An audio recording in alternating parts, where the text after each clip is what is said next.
Hello, my fellow viewers and subscribers. This is Supercholatemilkshake here with, well, first of all, I'm going to do a quick little update. Sorry if the month of scares has been kind of down on videos, because you know what? Last year was way better than this year. I am going to admit. I've been able to do like one walkthrough for weekend, and it's like, jeez, this wasn't the quota I was originally trying to meet. But, however, I think things turned out the way they did. So, I mean, I'm going to try and pick up the pace with the videos here. I'm going to try and cram it in closer to the end of the month, but there's no promises here. And yes, by the way, the review is still coming. It's coming. Hopefully, I'll have it out by the 25th. First of all. Second of all, I was also trying to record some more walkthrough footage, and then my computer sort of crashed. So, while it's booting up, I am going to tell you about a nightmare I once had. First of all, I'm just gonna say I'm one of those types of people who can remember their dreams rather vividly. I mean, some details may be a little obscure, but, you know, that's because sometimes the memory tends to get a little shaky after a while. However, it's more of a curse than a blessing sometimes, especially when it comes down to nightmares, because you don't really want to remember most of your nightmares very vividly now, do you? I mean, it's kind of like reliving your very scary moments. And basically, I am no exception to this. I had a nightmare once that actually I got reminded of just recently because I found a comment looking around on my computer inside my saved files. And basically, it reminded me of well, actually, that comment was the exact same comment I posted on one of the videos Microplayer did for a game called The Park. And if you don't know what The Park is, basically, it's a horror game themed around a park. Well, themed around a theme park, technically. And it's very scary. It's got psychological horror going behind it. Yeah, trust me, it's disturbing, but it's rather intriguing to watch. But however, when it comes down to it, this game reminded me of that nightmare again. So here's basically how the nightmare begins. I actually started on the ship, but I think it's probably more like it begins with a brochure inviting me to an island. And of course there's going to be a couple other people accepting this brochure as well, because, you know, who wouldn't want to go to a free theme park, huh? But you have to be delivered by ship. And basically the ship that had to deliver us was technically called the Happy Waivers. Now, okay, yes, this sounds like a very happy-go-lucky ship, but there was something eerie about it. Everybody had that in-your-face, creepy smile. I can't do it because my face would never do it justice, but it was like heart-piercingly creepy, and they were always waving. I mean, there was nothing you could do to make them stop. So, basically, yeah, the cruise was rather kinda eerie. I mean, the food was good, don't get me wrong. The lodging was also very nice.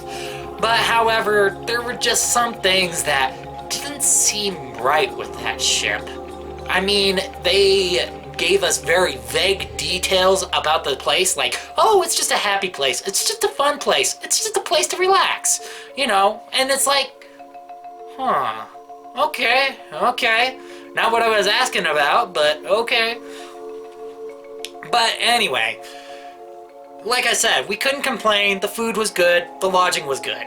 But after we got there, they dropped every passenger off at this dock, and they told us that they had to get more people, so they would have been right back. So basically, here we are, alone, on a dock, on an island that's supposed to be a theme park.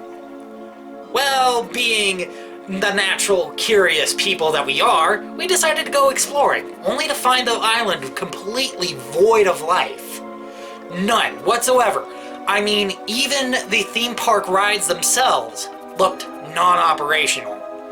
In fact, there were cars all over in a parking lot, and trash, sometimes all the way up to your waistline. We had to wade through that stuff. Some of it rotting, some of it still fairly new. It's just like, what happened to all these people on this island? Seriously. I mean, there was robots there, but none of them really worked either. However, at this point, by the time we were done exploring around the island, we noticed it was getting dark. Thankfully, there was also a hotel on the island. However, when we got in there, it wasn't as it seemed. First of all, void of people again, void of life, nobody there. But, however, when it comes down to the rooms, well,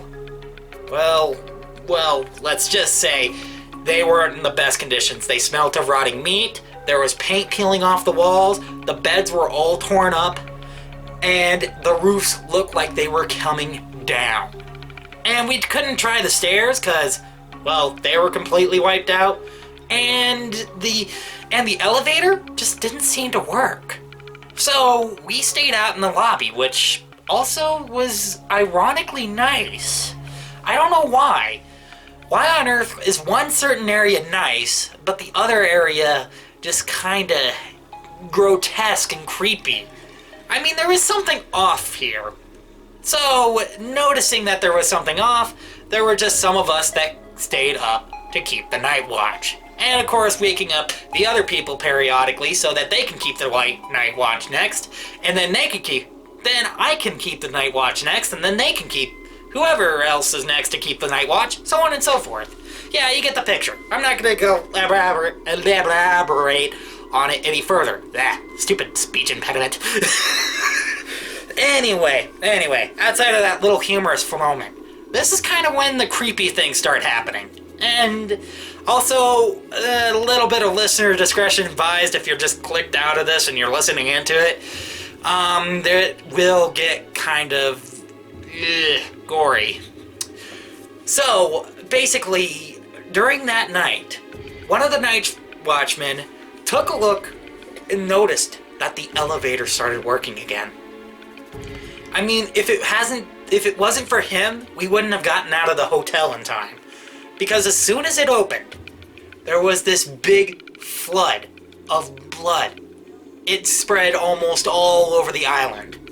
And then immediately right after that, everything starts working. Car lights come on, the robots start activating up, some of the theme park rides start looking operational again.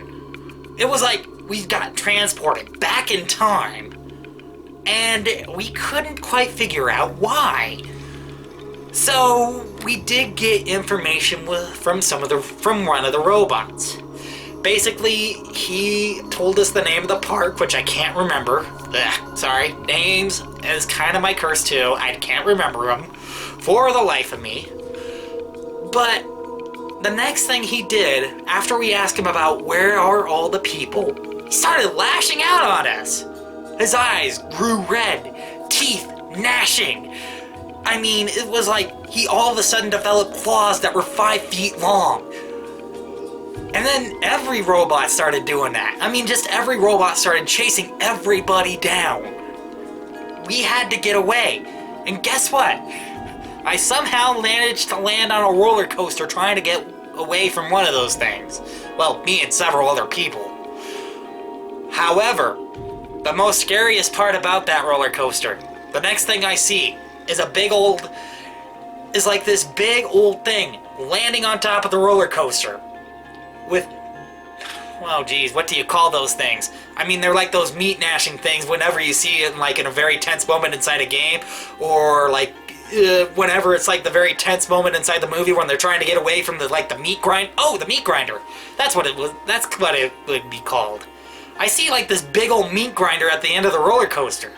Me and a few other people jumped right in time. Some other people, not so much.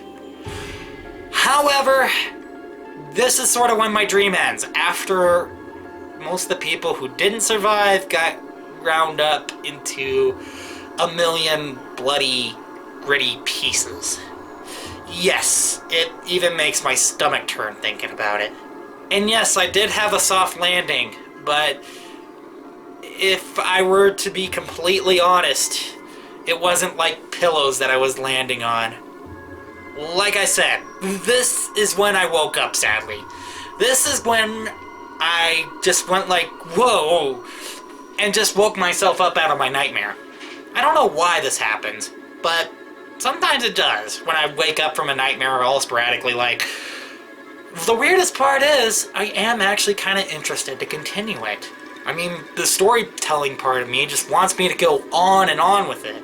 So I'm deciding to split this video into 2 parts. I'll finish this at the end of the month of scares. Yes, the last, well, probably my second to last video, which would probably be my major update video for the end of month of scares, basically will be the last video of the month of scares. I will be completing this story all the way through, 100%, just for you. Because I'm Super Chocolate Milkshake, and I torture myself for your benefit.